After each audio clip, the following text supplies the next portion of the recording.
नमस्कार मंडळी, आपण पाहतात ग्रामीण कट्टा श्री क्षेत्र साकुरी, तालुका जुन्नर, जिल्हा पुणे येथे अधिक मासानिमित्त अखंड हरिनाम सप्ताहाचे आयोजन. ग्रामीण कट्टासाठी प्रतिनिधी निलेश कुंकर, सहसंपादक भरत मोरे, साकुरी.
मुख गळू लागले ला आणि शेंबूड श्वाना परिगती झाली अवघी करते हाडा प्रमाणच आहे मॅडम.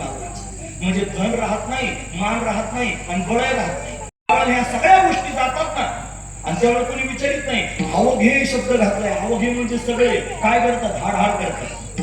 आणि जेव्हा जग हाड करायला लागतं ना, तेव्हा भगवंताची शरणागती करतो. कधी शरणागती करेल प्रश्न आहे ना मला. ज्यावेळेला त्याला जाणीव होईल की आता मला कोणीच नाही. 1000 बायका होत्या गजेंद्र नावाच्या हत्तीला, आणि त्याचा पाय त्याने 1000 बायका, त्या 1000 बायकांना 2-2 मुलं, त्या 2-2 मुलांना 2-2 बायका, आणि त्यांना परत 2-2 मुलं. नंतर हिशोब करा, एवढा मोठा परिवार होता. सगळा परिवार घेऊन गेला होता मला. आणि तो त्यांनी महाराज जलक्रीडा करण्याकरिता, स्नान करण्याकरिता त्रिकुट पर्वताच्या पायथ्याला सरोवरामध्ये आणि घुसला होता. मगरीनं पाय घातला होता. बऱ्याच काळापर्यंत युद्ध चाललं होतं. काही केलं सुटेच ना. पोरांना म्हणला कोणतरी जीवजंतू माझा पाय धरला, सोडवा मला. मग त्याच्या पोरांनी सोडवायचा प्रयत्न केला. त्याची शेपूट सोंडीत धरली, त्याची शेपूट दुसऱ्याने सोंडीत धरली. अशी माळ तयार केली. तो मगर बलवान होता. आणि तो त्यांनी म्हणाला असा बाहेर पर्यंत आणलं की सगळी माळची माळ आतमध्ये न्यायची. बऱ्याच दिवसापर्यंत युद्ध झालं. त्याच्या सुना होत्या ना हत्तीच्या, त्या हत्तीच्या सुना त्यांनी म्हणल्या, त्यांनी आपल्या सोंडा सोडून घेतल्या आणि नवऱ्याच्या कानात घातल्या. हत्तीचे कान मोठे असतात. मग ते सोन सोडली, नवऱ्याच्या कानात घातली. आणि त्याच्या कानात घातल्यानंतर त्यांनी महाराज त्याला सांगायला सुरुवात केली. सांगते तुम्हा वेगळं निघा, वेगळं निघून संसार बघा. सांगते तुम्हा शिराया वेगळं निघा, वेगळं निघून तुम्ही संसार बघा. नातांचं भारूड आहे. सांगते तुम्हा वेगळं निघा, वेगळं निघून संसार बघा. याचा अर्थ आहे, तुम्हाला सांगतो म्हणले या संसारापासून वेगळं व्हा आणि वेगळं होऊन संसार कर बघा. हसत आहे, जड आहे, दुःख रूप आहे, हे तुम्हाला कळेल. फार महत्वाचा मुद्दा आहे. म्हणून त्यांनी मला धक्का सोडा सोडून त्या सगळ्या हत्तींनी आणि मग ते बायका घेऊन गेले लेकर बाळ सांभाळायला. आता त्या बायका शिल्लक राहिल्या शेवटी 1000. त्यांनी विचार केला, म्हणले एवढे बलदंड मुलं होते, सगळे निघून गेले. आपल्याच्याने काय होणार आहे? आपणच चाललं ना, आपण सांभाळायला गेल्या त्या पण निघून. अंतकाळी मी परदेशी एकटाच राहिला. आधी बायका दिसत होत्या, पोरं दिसत होते, नातवंड दिसत होते, जलक्रीडा चालू होती, सगळं आनंदात होतं. आता सगळे गेले, विचार करायला लागला आणि सगळे गेले, कोणीच नाही राहिले. कोण विचार करायला लागला? कोण? हत्ती. कोण? हत्ती. कोण कळालं ना? अहो हा बरोबर हत्ती आहे. भामटे सांगत नाहीत लोकांना घरात काय चाललंय ते. जाकलीमुठ 1.25 लाखाची असते, घरोघर खेळ चालू असतो, कोणी कोणाला त्यांनी विचारायला तयार नसतं.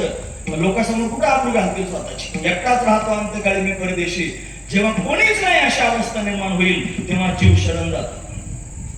शरण कोण जातो? शरण का जातो? शरण कोणाला जातो आणि शरण कधी जातो? ज्या दिवशी सगळे दरवाजे बंद होतील त्या दिवशी शरण जातो, मग भगवंताचा दरवाजा उघडतो. लक्षात ठेवा. म्हणून त्यांनी महाराज हे आपल्याला शिकवलं पाहिजे, हे आपण शिकलं पाहिजे. आपण जीवावं, आपण पण असमर्थ आहोत. लक्षात ठेवा. आपण जीवदशेला आलेलो आहोत आणि आता जर या जन्मात मुक्त नाही झालं तर पुढचा जन्म ठरलेलाच आहे. मग परत माणसाचाच भेटल असं सांगता येत नाही. मग खंतितेनं करा, कोणी गाढव कुत्रा, गाढव तरी व्हावं लागेल, कुत्रा तरी व्हावं. म्हणून परत जन्माला जेणे वेळे जन्म यमाची यातना ऐसे या साधना करा काही. म्हणून त्यांना शरणागती करायची. का शरण जायचं? याच्याकरता जायचं. पण कोणाला जायचं? दोन बांधलेले आहेत एकमेकाला शरण जाऊन काय उपयोग आहे? एक मुक्त असला पाहिजे, तो बंधनातून सोडविल. कोण सोडविल? भगवंताशिवाय कोण सोडवणार आहे?